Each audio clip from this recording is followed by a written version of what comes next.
Hello, and welcome to Oídos en Inglés, your friendly space to improve your English just by listening.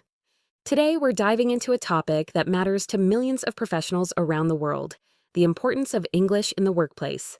Whether you work in customer service, administration, hospitality, or any office job, English is often the key that opens new doors. So, sit back, relax, and enjoy this episode while you learn practical vocabulary, expressions, and insights.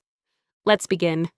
English is not just a school subject, it's a tool that helps you communicate across borders, grow professionally, and feel more confident in your work environment. In today's global world, English is used every day in emails, meetings, customer interactions, and even job interviews, especially in multinational companies. But why exactly is English so important at work? First, let's talk about communication. English is the most widely used language in international business. That means that if you work with international clients or coworkers, English will most likely be the common language. Even if your company is local, you might still need to send emails, attend video calls, or write reports in English. And when you can do that well, you become more valuable to your team. For example, imagine you work in a hotel in Mexico. Most of your guests speak Spanish, but many also speak English. If you can greet them, answer their questions, and offer help in English, you are improving their experience and showing that your company is professional and welcoming. Now, let's move on to career opportunities. If you speak English, your chances of getting a better job increase. Many job offers require at least intermediate English, not because they want to test you, but because communication in English is part of the daily routine. If you can write an email in English, answer a call, or explain a problem, you are already ahead of many candidates. Let's say you are applying for a job in customer support. The company receives calls from people in the US, Canada, and other countries. If you can answer those calls with confidence, solve problems, and sound polite, that's a huge asset. English gives you that power. Next, let's talk about confidence. When you understand and speak English, even at an intermediate level, you feel more confident in meetings, interviews, and group discussions. You don't need to be perfect. You just need to be clear and polite. That alone can change how others see you and how you see yourself. Here's an example. Imagine your manager asks, "Can you send the report before 3 p.m.?" If you don't understand, you may freeze or answer incorrectly. But if you know how to say, "Sure, I'll send it right away," or "I need a bit more time, can I send it by 4?" then you are part of the conversation. And that makes a big difference. Also, English helps you learn more. Many of the best books, videos, courses, and tutorials for your job are in English.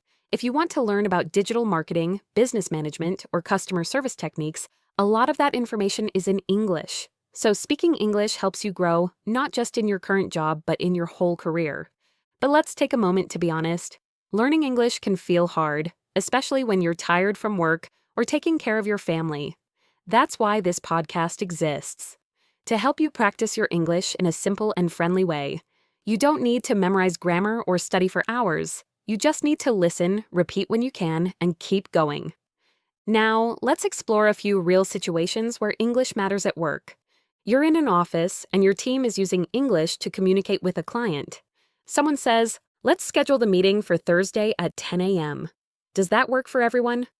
You want to answer politely. You can say, "Yes, Thursday at 10 works for me." Or maybe, "Could we move it to 11? I have another meeting before that." Simple phrases like these can make your voice heard. They show that you understand and that you are part of the professional conversation. Or imagine you work at a front desk and a guest says, "I need a taxi to the airport. Can you help me with that?" A good answer could be, "Of course, I'll call a taxi for you right now. Do you need it for a specific time?" You see, English at work doesn't need to be complicated. It just needs to be clear, polite, and professional. Let's take another example. You're helping a customer by email. They write, "I haven't received my order. Can you please check the status?" You can respond, "I'm sorry for the delay. I'll check the status and get back to you as soon as possible." Or, "Thank you for reaching out. I've forwarded your case to the shipping department. They will contact you shortly."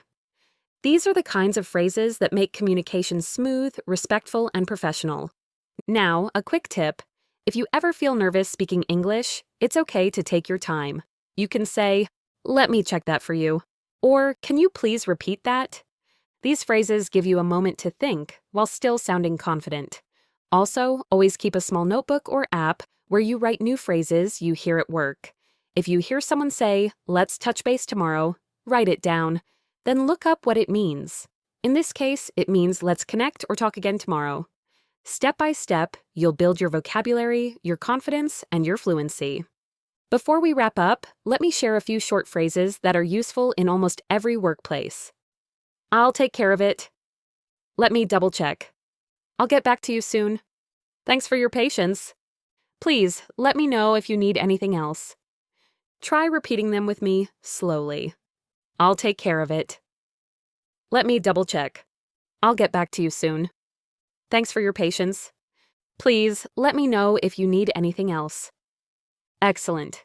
In this episode, we talked about why English is important for your career, how it helps in daily communication, and how to use it with confidence. The goal is not perfection. The goal is communication.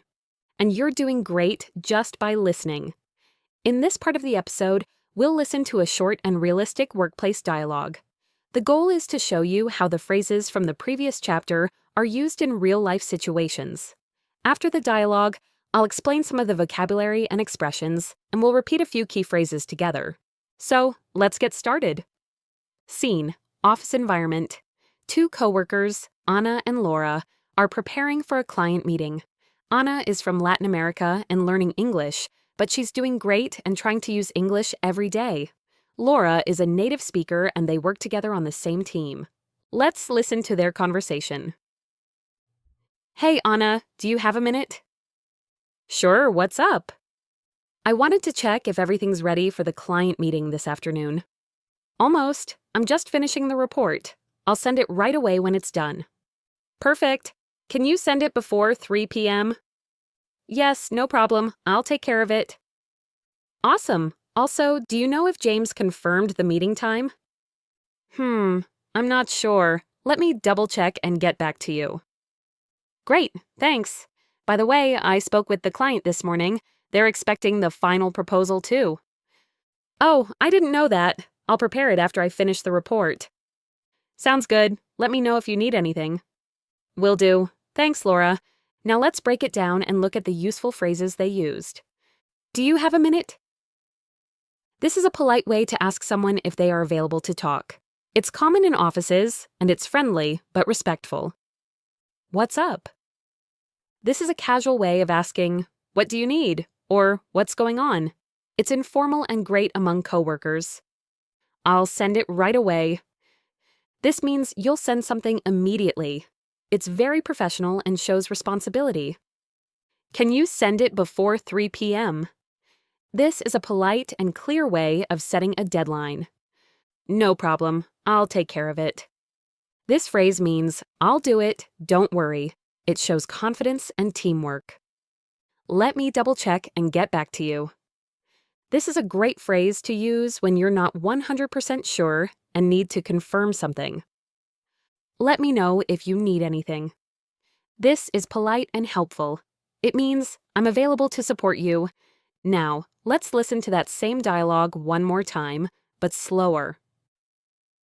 Hey, Anna, do you have a minute? Sure, what's up? I wanted to check if everything's ready for the client meeting this afternoon. Almost. I'm just finishing the report. I'll send it right away when it's done. Perfect. Can you send it before 3 p.m.? Yes, no problem. I'll take care of it. Awesome. Also, do you know if James confirmed the meeting time? I'm not sure. Let me double check and get back to you. Great, thanks. By the way, I spoke with the client this morning. They're expecting the final proposal too. Oh, I didn't know that. I'll prepare it after I finish the report. Sounds good. Let me know if you need anything. Will do. Thanks, Laura. Let's now practice some of the useful phrases together. I'll say them and you can repeat after me. I'll take care of it. Repeat. Let me double check. Repeat. I'll get back to you. Repeat. Thanks for your patience. Repeat. Please let me know if you need anything else. Repeat. Excellent. Now let's continue with a second short dialogue, this time in a customer service environment. The setting is a front desk at a hotel. A guest speaks to the receptionist. Both are women. Guest. Hi, I need a taxi to the airport. Can you help me with that? Receptionist. Of course, I'll call a taxi for you right now. Do you need it for a specific time? Guest. Yes, I have a flight at 7, so maybe around 4:30. Receptionist. No problem, I'll take care of it. Guest. Thank you. Receptionist. You're welcome. I'll let you know when the taxi arrives. Let's break down this exchange. Can you help me with that? A polite and simple way to ask for help. I'll call a taxi for you right now. This is clear and professional. It shows immediate action. Do you need it for a specific time? This is helpful because it shows attention to detail. I'll take care of it. Again, very useful. It means, I'll handle it, I'll solve it. I'll let you know when the taxi arrives. This is a reassuring sentence for the guest. Now, let's repeat some of the useful expressions. Can you help me with that? Repeat. I'll call a taxi for you right now. Repeat. Do you need it for a specific time? And repeat. I'll let you know. Repeat. Very good. Let's move on to one final mini dialogue. This one is an email exchange between a customer and a support agent. Again, both are women. Customer email. Hello, I haven't received my order. Can you please check the status? Agent reply. Hi, I'm sorry for the delay. I'll check the status and get back to you as soon as possible. Thank you for your patience. Let's look at the useful phrases here. I haven't received my order. Very common sentence in customer service. Can you please check the status? This is polite and direct. I'm sorry for the delay. This shows empathy and professionalism. I'll get back to you as soon as possible. This is a respectful way to say, I'll reply or contact you soon. Thank you for your patience. A nice phrase when there's a problem or a delay. Let's repeat some of those. I'm sorry for the delay. Repeat. I'll get back to you as soon as possible. Repeat. Thank you for your patience. Repeat. You're doing great. Before we finish this part of the episode, let's do one final practice. I'll say a sentence, then I'll pause. Try to say a natural response. I'll send the document before 3 p.m. Charlotte. Pause for answer. You could say, thanks, that works for me. Can you help me with this task? Pause for answer. You could say, sure, I'll take care of it. I haven't received the update yet. Pause for answer. You could say, I'm sorry, let me double check and get back to you. Awesome job. This is how you make English part of your daily life. Real situations, real expressions, real listening. Keep going. In the next part of this episode, we'll go deeper with Mir, practice exercises and responses, so you can sound even more natural at work. Let's continue. Let's begin. Tip number 1, practice out loud. Reading and listening are important, but the only way to truly build confidence is to speak the phrases out loud. Don't worry if your pronunciation isn't perfect at first. The important thing is to train your mouth and your brain to work together. Try this. Every time you learn a new phrase, say it 3 times aloud. For example, I'll take care of it. I'll take care of it. I'll take care of it. Repeat it until it feels natural. You can also record yourself. Listen to how you sound. Compare your version with a native speaker. Over time, you'll hear your improvement. It's a small step that makes a big difference. Tip number 2. Use one new phrase per day. You don't need to use all the phrases at once. Just pick one and try to use it in a real situation that day. For example, let's say your phrase for the day is, let me know if you need anything. You can use it at the end of an email, or when you finish a phone call, or after a meeting with a colleague. The more you use a phrase, the more natural it becomes. Tip number 3, connect the phrase to a situation. It's easier to remember language when it's tied to an emotion or event. Think of a phrase like, "I'll get back to you." Now imagine this. You're in a meeting, someone asks you a question, and you're not sure of the answer. You say, "I'm not sure, I'll get back to you." Picture that moment clearly. What's on the table? Who's in the room? How do you feel? This visualization makes the phrase more powerful and easier to remember. Tip number 4, don't fear making mistakes. A lot of learners feel nervous using new phrases because they're afraid of saying something wrong. But guess what? Most people are kind. They appreciate your effort. In a work environment, communication is the goal, not perfection. If you accidentally say, "I take care of it," instead of, "I'll take care of it," that's okay. The message is still clear. The more you try, the faster you grow. Tip number 5, learn the rhythm, not just the words. English has a rhythm. The tone and flow help make phrases sound natural. Listen, can you send it before 3 p.m.? Notice how the stress is on send and 3 p.m. Try to repeat the phrase with the same rhythm. Can you send it before 3 p.m.? It's not about speaking fast, it's about speaking clearly and naturally. You can even tap your hand or fingers to the rhythm as you say the phrase. It helps connect sound with movement. Tip number 6, use mirror practice. Stand in front of a mirror, look at yourself, say the phrase like you're in a real conversation. This builds confidence in 2 ways. You practice speaking, you practice using body language. When you say, "Let me double check and get back to you," look at your reflection, smile, keep your posture calm and confident.